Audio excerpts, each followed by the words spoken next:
Madalas silang umuuwi ng alas 8 o alas 9 ng gabi, at pareho silang mga manggagawa sa isang pagawaan ng pananahi sa bayan. Dati, si Jacob ay tanging si Dalisay lamang ang nasa isip at hindi niya talaga napansin ang hirap na dinaranas ng kanyang mga magulang. Kahit na may isang makina ng pananahi sa bahay na dinala mula sa pabrika, paminsan-minsan ay nagdadala pa rin ang kanyang mga magulang ng mga damit mula sa pabrika upang tapusin ang mga ito sa bahay, hindi pa rin niya ito naisip na may kahulugan. Hanggang sa ang kanyang pagkahulog sa pag-ibig ay nawala, doon lamang niya naunawaan ang hirap ng kanyang mga magulang, at siya ay biglang sinampal ang sarili sa mukha. Dahil nang maunawaan ni Jacob ang lahat ng ito, ang katawan ng kanyang mga magulang ay nawasak na sa isang aksidente sa sasakyan, kahit gaano pa man siya karaming pera, mahirap para sa kanila na maranasan ang kasiyahan ng buhay. Kung siya ay mabibigyan ng pagkakataong muling mabuhay sa kanyang kabataan, nais ni Jacob na maranasan ng kanyang mga magulang ang kasiyahan ng mga mayayaman, at makaranas ng isang malusog na buhay. Habang nag-iisip, natapos na ni Jacob ang paghuhugas ng mukha, at pumasok sa masikip na kusina upang iinitin ang almusal na iniwan ng kanyang inang Jacob para sa kanya araw-araw. Ang almusal ay napakasimple ngunit si Jacob ay masaya pa ring kumain. Ito ay isang mangkok ng puting lugaw na may isang platito ng maasim na pipino, at 2 pinakulo ang itlog. Ang maasim na pipino ay ginawa ng kanyang inang Jacob. Ito ang lasa na hindi na niya muling natagpuan matapos ang aksidente sa sasakyan. Matapos kumain ng almusal, bumalik si Jacob sa kanyang silid, binuksan ang computer, at nag-login sa VNKHI library upang tingnan kung ang "Bakit ganito si Sekretarya Kim" ay matagumpay na naipublish. Sa kasalukuyan, may 3 mambabasa na nagtipon ngunit walang komento, sa kabila ng katotohanan ang aklat na ito ay napublish lamang kagabi. Hindi masyadong nag-alala si Jacob, dahil kahit na hindi kumita ang nobela, ayos lang, kung hindi man ay maghahanap ng ibang paraan para kumita. Hindi siya nakadepende lamang sa pagsusulat ng mga libro, ito ay isang pagkakataon na naisip niya ang paraang ito kahapon. Susunod, kailangan lamang niyang i-update ang nobela sa tamang oras araw-araw, at obserbahan ang sitwasyon sa loob ng ilang panahon. Kung walang makakabasa, maaari na siyang tumigil.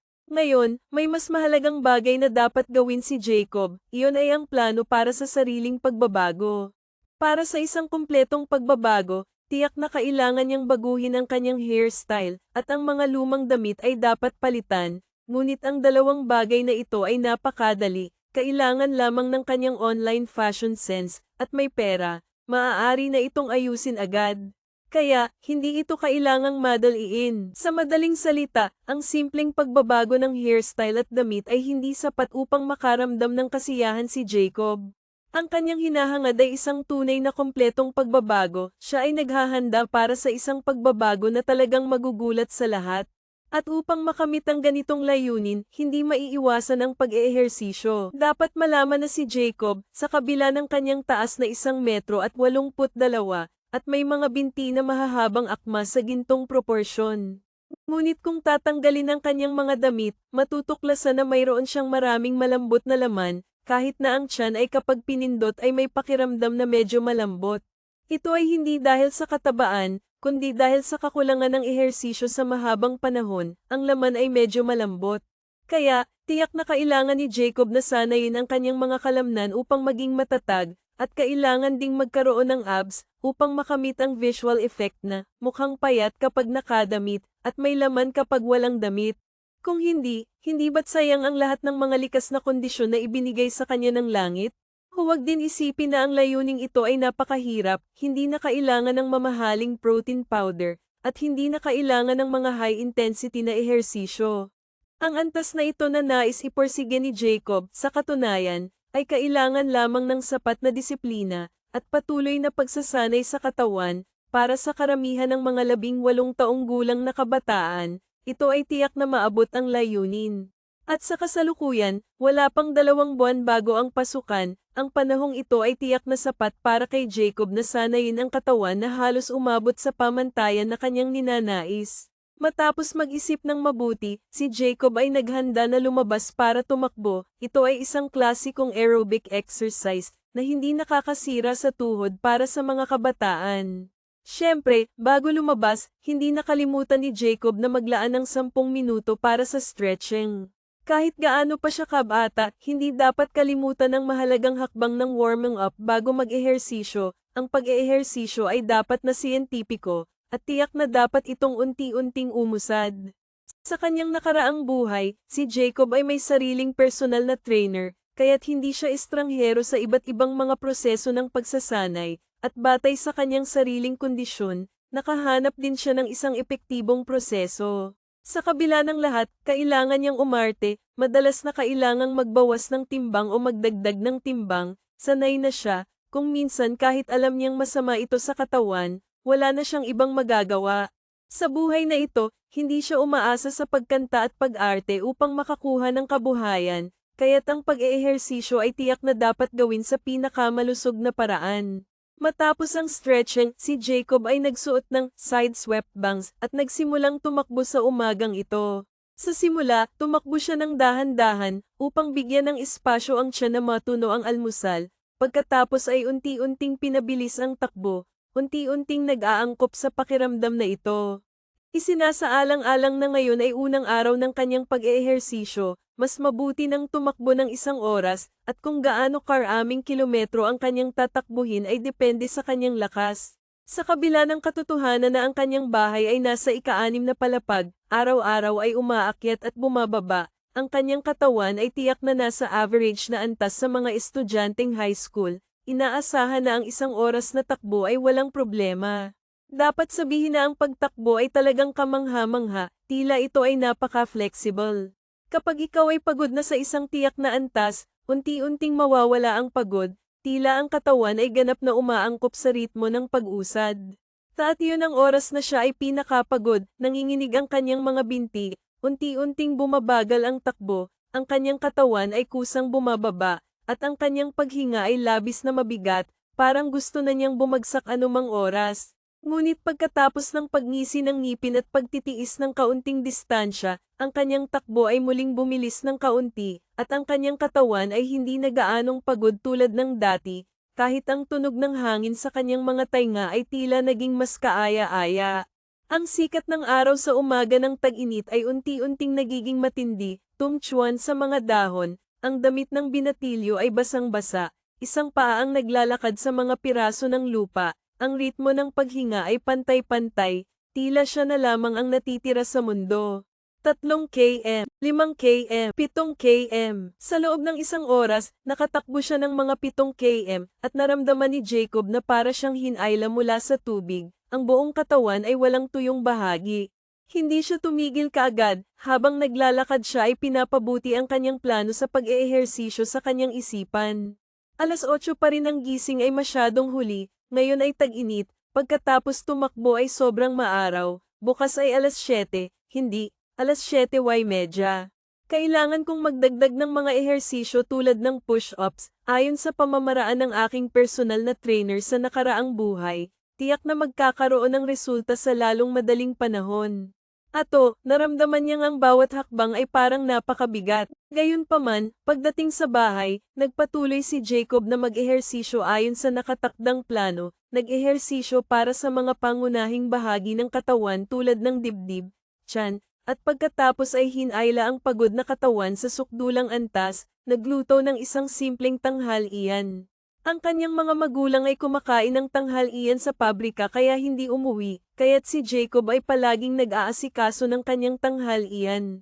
Matapos kumain ng tanghalian, si Jacob ay lumabas para maglakad ng kalahating oras, nagpahinga ng kalahating oras, at pagkatapos ay nagsimulang magsulat ng nobela. Tila siya ay napagod na kahit ang pagtatype ay medyo mahirap. Kailangan magpatuloy. Ito ang tunay na daan ng kumpletong pagbabago ni Tindindin. Tumunog ang alarm clock. Binigyang liwanag ni Jacob ang ilaw ng kanyang silid, eksaktong 7:30 ng umaga. Nagising siya at uminom ng isang basong mainit na tubig, pagkatapos ay pumasok sa banyo upang maghugas, mabilis na naghugas ng mukha at lumabas upang tumakbo sa umaga, nararamdaman pa rin ang kaunting alaala ng mainit na gabi. Ito na ang ika-5 araw na isinasagawa ni Jacob ang planong, kumpletong pagbabago. Kahit na 5 araw pa lamang, ngunit ang epekto ng pag-eehersisyo ay talagang halata na. Ang araw-araw na pagtakbo ay hindi lamang nakatulong sa pag-sculpt ng mga binti kundi pati na rin sa pag-define ng mga abs. Kung gagamit ng lakas na, isang beses, kahit na makikita ang 6 na piraso ng abs na bahagyang nakikita.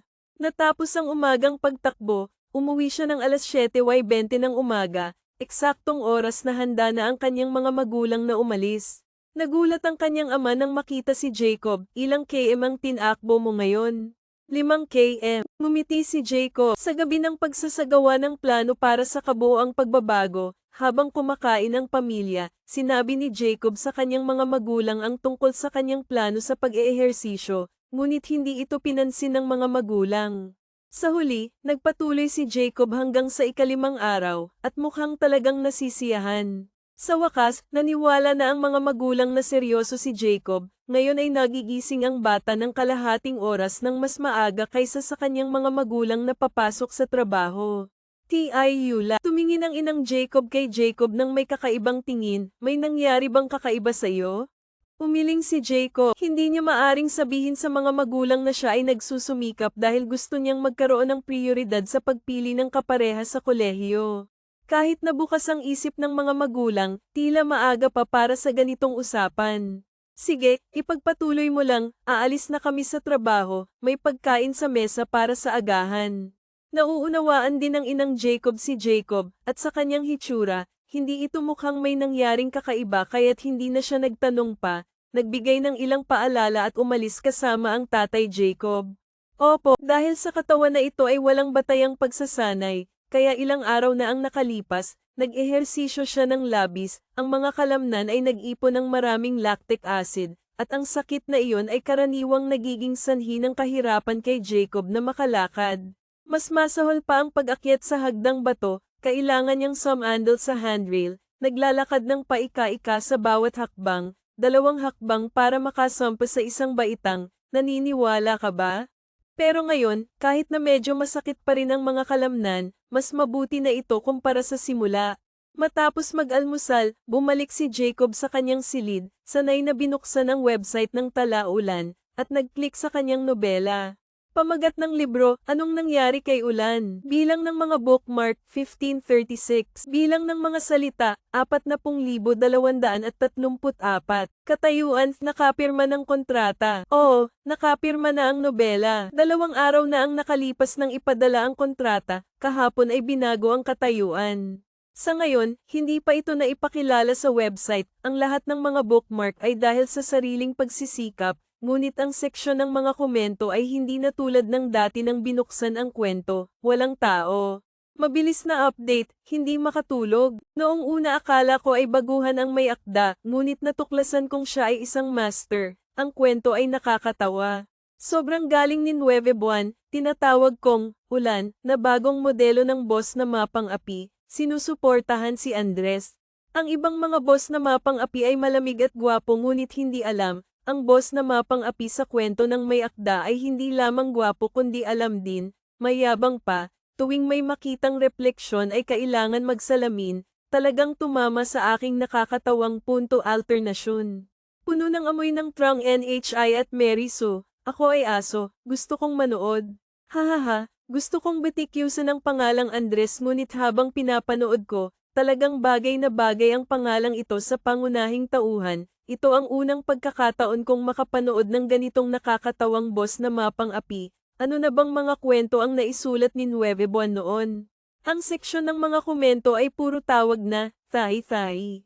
Ang tinatawag na, thai-thai, ay isang magalang na tawag para sa mga may akda sa babaeng genre, kahit na palaging nararamdaman ni Jacob na medyo kakaiba na tawaging ganito dahil sa kanyang pagkatao, ngunit iniisip na ang lahat ay nagpapakita ng magandang hangarin at paggalang, kaya wala namang problema. Mukhang mayroon din akong kaunting talento sa pagsusulat. Nakita ang magandang takbo ng kwento, si Jacob ay talagang nakakaramdam ng tagumpay, kung hindi dahil sa paghabol kay Dalisay sa nakaraang buhay, hindi siya magiging estudyanteng sining, ang tunay niyang pangarap ay maging manunulat. Nakita na ang anong nangyari kay Ulan, ay may tiyak na kasikatan, pakiramdam ni Jacob na marahil sa buhay na ito ay makakamit na niya ang kanyang mga pangarap. Sa puntong ito, biglang tumunog ang QQ. Ito ay mula sa editor ng website na nakipagkaibigan sa kanya 2 araw na ang nakalipas. Bibe, 9 buwan, bukas ay nasa homepage na, sana ay maayos ang mga update sa mga nakaraang araw, higit sa 5,000 salita bawat araw. Ang Bibe na ito ay pangalan ng editor. Kahoy, sige, kailan kaya ito may lalabas? Ang song Kahoy ay naging Jacob, ang Kahoy ay syempre ang online na pangalan ni Jacob. Bibe, mga 8,000 salita. Sige, kaya sa mga nakaraang araw ay mag-a-update ako ng mas marami. Bibe, gusto mo bang mailabas ng maaga? Gusto mo bang mailabas ng maaga? Oo, bago pumasok sa unang taon ng kolehiyo, gusto kong kumita ng kaunting pera. Sa tingin mo magkano ang kita ng librong ito sa loob ng 1 buwan? Si Jacob ay isang matagal nang mambabasa ngunit hindi talaga niya alam ang tungkol sa kita ng mga may akda. Sa huli siya ay isang tao sa labas ng industriya. Ngunit ang sitwasyon ng pag-unlad ng industriya ng aliwan ay kaya niyang ipaliwanag ng detalyado. Kaya't bagong graduate ka lang ng high school? Ang pagbabasa ng iyong nobela ay hindi mukhang isinulat ng isang estudyanteng high school. Pagkatapos sabihin ito ay hindi na naghintay ng sagot mula kay Jacob. Agad na ipinaliwanag ni Bibe, ang kita ay nakasalalay sa sitwasyon ng mga reserbasyon pagkatapos mailabas, ngunit maganda ang iyong data. Pagkatapos mailabas ay maaaring mapili bilang isang magandang libro. Ang magandang libro ay may kita na higit sa 10,000 yuan bawat buwan. Mas marami ang update, mas marami ang kita. 10,000 yuan bawat buwan. Ano ang magandang libro na sinasabi mo? Ang magandang libro ay may 3,000 reserbasyon. Karaniwan ay tanging mga dakilang manunulat lamang ang nakakamit ng ganitong tagumpay. Ngunit ang iyong libro ay may malaking potensyal na maging isang pambihirang aklat. Medyo naguguluhan si Jacob, sa ganitong kaunting kita ay itinuturing na pambihirang aklat. Sa nakaraang buhay, narinig niya na ang buwanang kita ng mga nangungunang manunulat ay tila umaabot ng ilang milyon. Paano nangyari ito? Nang isipin ito, malamang na dahil sa isyu ng panahon. Ngayon ay taong 2013, ang presyo ng bahay sa maraming malalaking lungsod ay higit sa 10,000 lamang bawat metro kwadrado. At noong 2013, kung saan ang mga karaniwang tao ay kayang bumili ng bahay basta't magtrabaho ng mabuti, ang mababang kita ng mga manunulat ng online na kwento ay maiintindihan. Sa puntong ito, muling nagpadala si Bibe ng mensahe, maaari kang magtatag ng isang grupo ng mga mambabasa, halimbawa, upang hikayatin ang mga mambabasa na magparehistro para sa opisyal na kopya. Grupo ng mga mambabasa, parang bago ito kay Jacob, kaya't mabilis siyang nagtatag ng isang grupo ng mga mambabasa na may 500 tao. Pagkatapos ay nag-post ng numero ng grupo sa seksyon ng mga komento ng libro. Ang resulta ay hindi inaasahan ni Jacob. Pagkatapos niyang i-post ang numero ng grupo, agad siyang nakatanggap ng abiso mula sa sistema. Ang gumagamit na, Katrina, ay humihiling na sumali sa grupo ng mga mambabasa ng 9 buwan. Nag-click siya sa tanggapin. Ako ba ang unang mambabasa na pumasok sa grupo? Ang may akda ba ang namamahala sa grupo? Oo, *2. Wow, sobrang nakakatawa ng may akda. Maaari ba akong magtanong ng isang pribadong kaibigan sa may akda? Nahihiya. Sige, kaya't pinangalanan niya si Katrina bilang tagapangasiwa. Umaasa na makakatulong siya sa pag-aalaga ng kaunti. Ako ba ay naging tagapangasiwa ng aso? Kakekay, huwag mag-alala sa akin, tiyak na magiging mahusay akong tagapangasiwa ng grupo. Jacob, sa mga susunod na araw, patuloy na ipinatupad ni Jacob ang kanyang plano sa pagbabago ng katawan. Malapit nang nailabas, ang unang tagumpay sa reserbasyon sa loob ng 24 na oras ay 3,124. Labis na nasasabik si Editor Bibe, sa gitna ng gabi sa 12:00 ay nag-text kay Jacob. Wow, binabati kita. Ang iyong unang reserbasyon ay umabot na sa pamantayan ng magandang libro. Sa hinaharap, ang average na reserbasyon ay maaari pang tumaas. Talagang isang pambihirang aklat na ito. Si Jacob ay masaya rin, dati na siyang sumali sa isang grupo ng mga may akda. Pagkatapos magtago ng ilang panahon sa grupo, nakuha na niya ang sitwasyon sa pamamagitan ng pagsubaybay sa mga pag-uusap. Ang tinatawag na unang reserbasyon na umabot sa pamantayan ng magandang libro ay talagang isang tagumpay na may mataas na halaga ng ginto. Sa taong ito ay matagal nang lumipas at tanging 2 akda lamang ang nakamit ang pamantayang ito. Ang kanyang libro ang ikatlong nobela na umabot sa pamantayang magandang libro sa taong ito. Ang 2 aklat na iyon ay isinulat ng mga kilalang may akda na matagal nang nakilala. Ano ang masasabi ko? Ako katumbas dakilang manunulat. Sa puntong ito, ang pakiramdam ng tagumpay na dulot ng tagumpay ng nobela ay biglang nagbigay kay Jacob ng labis na kasiyahan. Dapat malaman na ang librong ito ni Jacob, kahit na ang ideya ay mula sa iba, ang pangunahing nilalaman ay siya mismo ang lumikha. Ngayon ay sikat na ang nobela. Kahit na ang kita ay medyo mas mababa, talagang nagdudulot ito ng hindi maliit na kasiyahan kay Jacob. Ngunit araw-araw ay kailangan mag-update, hindi ko ito gusto, kung maaari lang akong sumulat kapag gusto ko, at hindi sumulat kapag ayaw ko, magiging perpekto. Iniisip ni Jacob, ang mga online na kwento ay kailangang mag-update araw-araw, ang madalas na pagtigil sa pag-update ay makakaapekto sa tagumpay. Ito ang conclusion na nakuha ni Jacob matapos mapanood ang mga tao sa pag-uusap sa grupo, kaya't sa ngayon ay hindi pa siya tumigil sa pag-update. Patuloy pa rin siyang nagmamalasakit sa tagumpay. Sinasabi pa ng mga may akda sa grupo na, mas marami ang pag-update, mas masaya ang mga mambabasa, mas mabilis ang pagtaas ng tagumpay.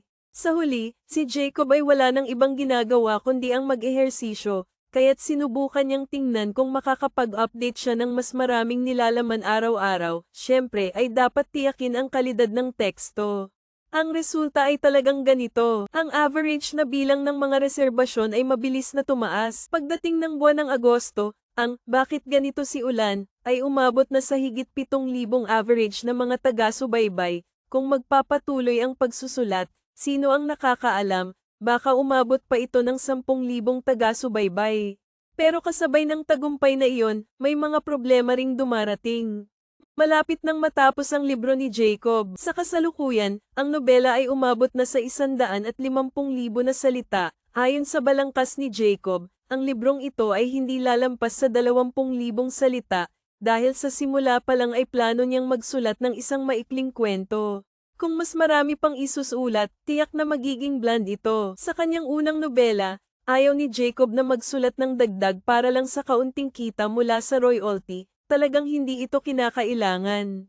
Hindi niya alam kung ano ang iniisip ng ibang mga manunulat, pero sa ngayon, hindi na siya sumusulat ng mga aklat para sa pera. Sabihin na natin, gustong-gusto ni Jacob ang pakiramdam ng paglikha ng isang kapana-panabik na kwento. Mas tiyak, gusto ni Jacob ang pakiramdam na sumisigaw ang mga mambabasa, iba't ibang uri ng pagsigaw ng "ang galing ng may akda." Tumataas ang halaga ng emosyon. Sa nakaraang buhay, mahusay si Jacob sa pagkanta at pag-arte. Ang kanyang boses at pagganap ay madalas na pinuri ng media at ng mga manunood, pero siya ay kalmado, walang pakiramdam ng malaking tagumpay. Bakit? Dahil sa tingin ni Jacob, ang pagkanta at pag-arte ay trabaho lamang niya. Samantalang ang pagsusulat ng nobela ay isang libangan para kay Jacob. Kaya naman pagkatapos ng mga papuri, siya ay nakaramdam ng espesyal na kasiyahan, kahit ang orihinal na pagnanais na maglaro ay nawala na. Jacob ay nagsimula ng mag-isip, ano ang susunod na nobelang isusulat niya. Hanggang sa lumubog ang araw, hindi pa rin siya nakakapag-isip kung ano ang isusulat para sa susunod na aklat. Ang mga magulang ay nagdala ng mga pagkaing binili nila pagkatapos ng trabaho, at ang inang Jacob ay nagluluto sa kusina. Pagkatapos kumain ng kalahating hapunan, biglang sinabi ng tatay Jacob kay Jacob, "Naalala ko na sa papel ng iyong pag-enroll sa kolehiyo ay nakasulat na ang pasukan ay sa 13 ng Setyembre, tama ba?" "Oo nga," sagot ni Jacob. Sinabi ng tatay Jacob, "Kaya't kami ng iyong inang Jacob ay magbibigay ng paunang abiso, sa oras na iyon ay mag-a-apply kami ng leave sa pabrika para dalhin ka sa kolehiyo." "Huwag," nagulat si Jacob, halos mahulog ang kanyang chopsticks. "Huwag kayong mag-alala sa trabaho sa probinsya, kaya ko nang mag-enroll sa kolehiyo mag-isa." Anong biro ito? Sa nakaraang buhay, nagkaroon ng aksidente sa sasakyan ang mga magulang habang papunta sa Beijing para bisitahin siya. Sa buhay na ito, talagang hindi na siya makapagpapadrive sa kanyang tatay Jacob papuntang Beijing. "Huwag kayong mag-alala sa trabaho sa probinsya, kaya ko nang mag-enroll sa kolehiyo mag-isa." Kahit na alam ni Jacob na dahil siya ay muling isinilang, ang mga ganitong pangyayari ay hindi na dapat mangyari, ngunit siya ay patuloy na tatutol ng walang malay. Mag-isa ka lang, nakakunot ang noo ng Tatay Jacob, paano ka mag-isa? Dadalhin ka namin. Ngumiti si Jacob, agad na ginamit ang depensa bilang atake. Kung gusto ng Tatay Jacob na dalhin ako, hayaan mo akong magmaneho. Katatapos lang ng pagsusulit sa kolehiyo, nakuha na ni Jacob ang kanyang lisensya sa pagmamaneho, ngunit sa mata ng kanyang Tatay Jacob, siya ay isang baguhan pa lamang, paano siya makakapagtiwala? Talaga, mas lalong nakakunot ang noo ng Tatay Jacob, itong batang ito, hindi pa nga mainit ang lisensya ay gusto nang magmaneho sa highway. Ngumiti si Jacob, sa kabila ng lahat, hindi niya papayagan ang kanyang Tatay Jacob na magmaneho papuntang Beijing, hindi naman siya tunay na 18 taong gulang, kaya't walang problema kung siya ang mag-enroll sa kolehiyo mag-isa. Sige na, hindi kami mag-a-apply ng leave, masyadong nakakapagod ang mag-apply, kung kaya mong mag-isa, mas mabuti. Walang dapat ipag-alala ang mga magulang. Pinalo ni Jacob ang kanyang matibay na dibdib, kakatapos lang, may gusto akong sabihin sa inyo, kamakailan lang ay nagsulat ako ng isang nobela online, mukhang hindi masama ang resulta, inaasahan kong makakakuha ako ng 2 o 3,000 yuan na royalty sa isang buwan, kaya't hindi na kayo kailangang mag-alala sa mga gastusin ko sa kolehiyo. Ano? Nagulat ang mga magulang, hindi agad nakasagot, ilang segundo ang lumipas, saka lang sumigaw ang inang Jacob, sinasabi mo bang makakakuha ka ng ganong halaga sa isang buwan? 2 o 3,000. Sa totoo lang, hindi sigurado si Jacob, umaasa lamang sa mga talakayan ng mga tao sa grupo ng mga manunulat para sa isang tinatayang halaga. Ang Tatay Jacob ay tila hindi na kumain, nakatitig kay Jacob, ang unang reaksyon niya ay pagdududa, nagsusulat ka ng nobela. 2 o 3,000 sa isang buwan. Huwag kang magpaloko sa mga tao sa internet. Maraming mga manloloko sa internet ngayon, ilang araw na ang nakalipas, nakapanood pa ako ng balita na nagsasabing ang mga taktika ng mga manloloko ay, Tatay, huwag kang mag-alala, ang IQ ng anak mo ay mataas, hindi siya maloloko ng mga manloloko, kahit bukas ay mag-resign kayo, kaya kung suportahan kayo sa pagsusulat. Ay nako, ang galing ng anak ko, mukhang isa pa siyang matanda sa katawan ng bata, hahaha. Masayang masaya ang inang Jacob, hindi siya nagdududa sa mga manloloko, sa puntong ito ay sobrang saya na, kami ng iyong ama ay nagtatrabaho ng mabuti, ang kabuoang sahod namin ay umaabot lamang sa halos 1,000, hindi pa ito kasing halaga ng royalty mo sa isang buwan. Totoo ba yan? Bulong ng ama, alam ni Jacob na nag-aalala siya para sa kanya, hindi ito sinasadyang magdulot ng panghihina, kaya't patuloy siyang ngumiti, kung totoo ang mga ito, malalaman natin kapag dumating na ang royalty. Sige, sige, sige. Nang marinig ang sinabi ni Jacob, tumango ang ama, paulit-ulit na sinabing sige, ng 3 beses, bawat isang beses ay mas mabigat kaysa sa nauna, ang kanyang mukha ay tila nagiging komplikado. Sa isang banda, ang mga magulang ay umaasa sa kanilang anak na maging higit pa sa karaniwan. Ngunit nang makita ang anak na may magandang kinabukasan, si Tatay Jacob ay sabay na natutuwa at nahihiya, ang mga bagay na hindi niya maibigay, tila kayang makamit ni Jacob sa kanyang sariling pagsisikap. Sinuri na ni Jacob ang mga regulasyon ng website, ang royalty ng Thursday VNVNKHI ay ibinabayad tuwing 12 ng buwan, lahat ng mga manunulat ay pareho. Dahil inilabas siya sa katapusan ng Hulyo, inaasahan niyang hindi magiging mataas ang royalty sa unang buwan, dahil ang bilang ng mga bayad na kabanata ay limitado lamang. Nang dumating ang 12, ang royalty ay naipasa na sa kanyang card, ang huling bilang ay mas mataas ng kaunti kaysa sa inaasahan ni Jacob, kabuoang 13,145 yuan and 80 fen. Siyempre, kasama na rito ang mga donasyon mula sa mga mambabasa.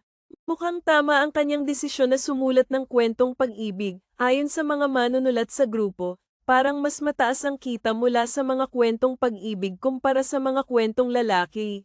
Dahil naipasa na ang royalty, maaari na siyang makipagpaalam sa nakakainis na hairstyle na side-swept bangs. Dati, wala siyang pera at hindi siya makapangutang sa pamilya, kaya't nakatuon siya sa pagpapabuti ng kanyang katawan.